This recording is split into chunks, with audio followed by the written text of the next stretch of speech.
Right, well, I'd just like to welcome everybody here today and thank you for your interest in what we're doing. This is a progressive matter, it's work in progress, and we see it as modernising the operation that we run in the Department of Home Affairs by finding a means to combine the probation and the prison service within the Isle of Man.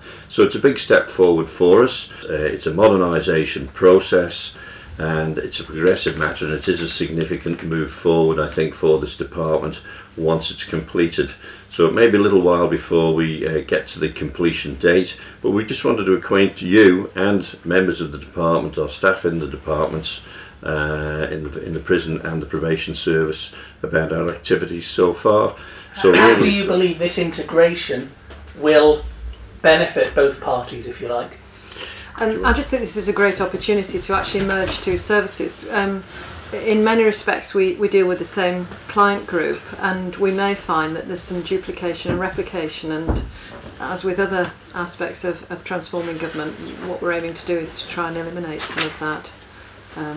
So I think that's the primary benefit, really, of sort of delivering a seamless service for offenders. Inevitably cost cutting is bound to crop up. I mean, in that regard, was this an obvious, has there been extra pressure to do this because of the current climate we're in?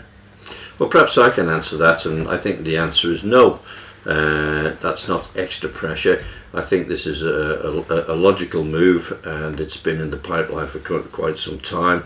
I think in the past the timing hasn't been quite right, but we've arrived at the right moment now, and I think a trigger of that is Mr. Selleck's and retirement from the probation service.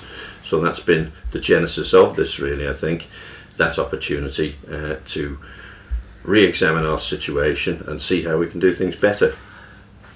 This is going to lose some jobs, though. People will lose jobs. Well, that's not the plan. We're not anticipating any redundancies from this. We're simply looking at providing a better service. What we want to do ultimately is reduce recidivism within the prison.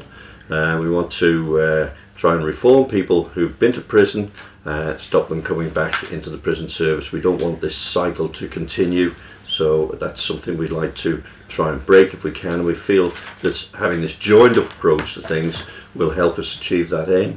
So no job losses, no job cuts, no one going to be moved sideways? There's nothing planned at the moment in that respect. So you're not saving any money? Well, we hope it will deliver a better service. It may save some money in the long run, but that's not the primary objective of what we're undertaking at the moment. And perhaps Mr. Selleck might like to make a few comments for you in that respect.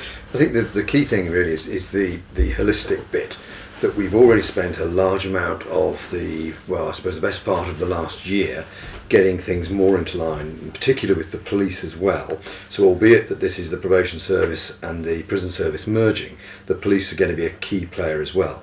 So what we've done is already, you will have known that we've got the joint matrix, which looks at assessment of offenders in terms of risk of harm, risk of dangerousness.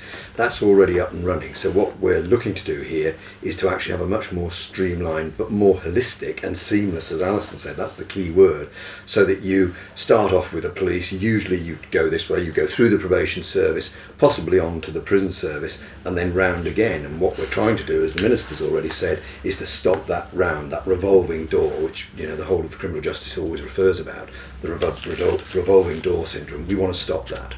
And that's really the key driver. Thanks for watching. Please help support Modern Manx history and keep this channel going.